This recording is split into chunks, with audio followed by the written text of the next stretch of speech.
Kota ini ke depan akan menjadi kota hijau dengan emisi paling rendah. Supaya Bapak Ibu tahu, di sini air quality index-nya, indeks kualitas udaranya itu di angka 6. Padahal maksimal itu 50. Maksimal 50 tapi di sini hanya 6. Dan di Jakarta kira-kira hariannya 190. Bukan hanya di Jakarta, di Jabodetabek atau di Jawa rata-rata sudah di atas 400, di atas 100. Inilah gambaran kota masa depan, kota hijau dengan emisi rendah, kota yang ramah karena banyak ruang terbuka hijaunya. Dan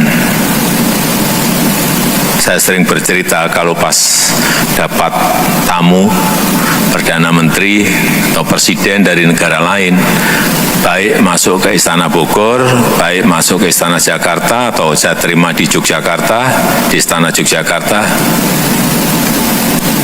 selalu tamu kita itu kagum, waduh, istananya bagus, gedungnya bagus. Saya kadang-kadang mikirin mau saya jawab apa. Indah, tapi ini bukan buatan kita, buatan kolonial Belanda. Mau saya sampaikan apa adanya kok juga enggak, kita merasa inferior gitu ya. Jadi itulah perasaan saya kalau pas ketemu dengan dipuji tapi saya enggak bisa apa-apa gitu. Nggak bisa menjawab apa ya dipuji itu, karena saya tahu mereka juga tahu itu bukan kita yang bikin gitu. Saya kan nggak tahu dia nyindir atau dia memang benar-benar ingin menyampaikan kekagumannya. Ya, nebaknya kan sulit. Itulah kenapa gagasan pindah ibu kota ini sudah muncul sejak tahun 50-60-an di era Bung Karno, yang saat itu akan memindahkan ke Palangkaraya. Tapi 2014 setelah saya dilantik, saat itu saya perintahkan pada Bappenas untuk mengkaji lagi, coba cek lagi titik-titik mana yang memungkinkan untuk kepindahan.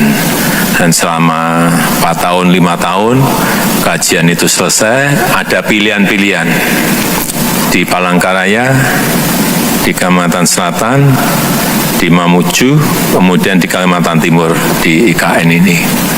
Kemudian kita putuskan di sini. Tapi yang saya setelah ini selesai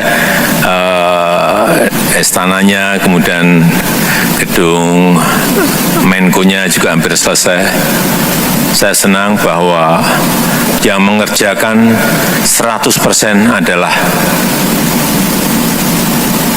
putra-putri terbaik kita semuanya. Bahannya itu hampir 99% dari bahan lokal semuanya. Memang tidak ada unsur-unsur yang lain. Ada yang bertanya pada saya, Pak, lampunya kok bagus sekali. Jangan-jangan dari Itali, bukan. Ini lampu dari Boyolali. Lampunya dari Boyolali. Saya tahu betul yang buat ini siapa, saya tahu. Di desa yang namanya Tumang, di Boyolali. Jadi, ya inilah istana sebuah negara besar yang namanya Indonesia.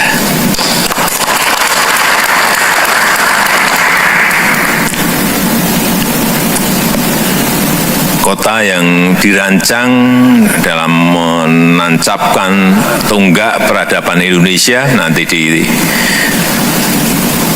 Indonesia Emas 2045, karena ini baru dimulai. Ibu kota baru ini baru dimulai. Selesainya mungkin bisa 10 tahun, bisa 15 tahun, dan bisa 20 tahun. Jangan berpikir ini sudah dipakai, enggak. Masih panjang. Masih panjang.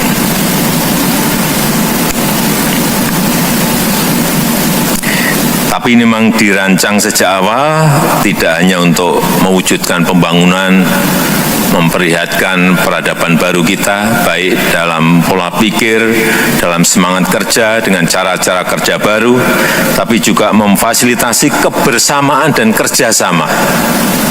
Kota yang terbuka, kota yang inklusif untuk semua golongan, kota yang dibangun dari kemajemukan kita, dan kota yang hidup dari banyak interaksi-interaksi sosial yang kita lihat di negara kita. Kita juga ingin IKN menjadi kota global, tapi juga kota majemuk yang mampu memberikan kontribusi signifikan dalam memperkokoh kerukunan dan merawat kebinekaan kita sebagai sebuah bangsa besar.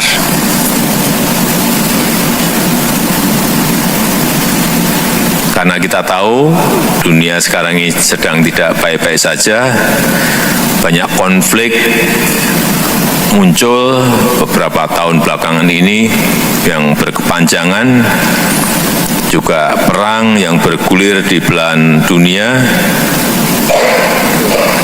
Saat kita merasakan zaman semodern ini masih ada perang. Dan kalau kita berpikir secara normal itu kok masih ada. Dalam peradaban baru, dalam peradaban modern masih ada perang. Baik itu di Ukraina, baik itu di Palestina, ini ditambah lagi sekarang dengan perang di Lebanon.